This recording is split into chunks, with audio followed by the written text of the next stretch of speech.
Kalmadı zamanım, artık geç oldu. Bazı şeylere inat denesem de çocuk kalmayı hayatım oldu. Para için sanat, geçim sıkıntısı, toplum baskısı ve de kalbin aynası. Gözlerim beni çeker derinlere. Gencecik beden sorgular neden. Beyazlamış saçların, kalmamış aşkların heyecanı. Araba yok, her yere koş ama boş kafalar ilgimi kovalar. Köle gibi çalışıp verilmez paralar. Aklın karışık, ne yapacağız parasız?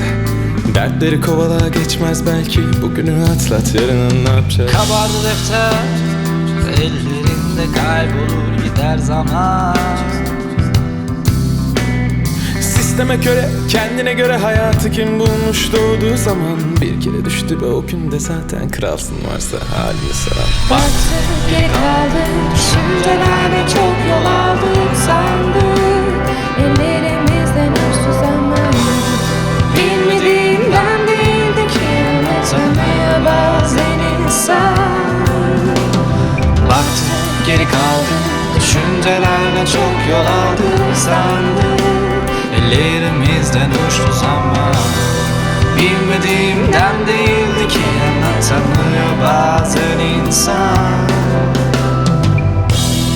Nereden baksan sanki yok gibi bir faydam. Bu kalabalığın içinde ben epeyce bir yoruldum. Karmaşa ve telaş dolu dört bir taraf. Sayenizde ben de burada onlara yem oldum. Olmuyor, kafalar eskisi gibi. Uyuşmuyor.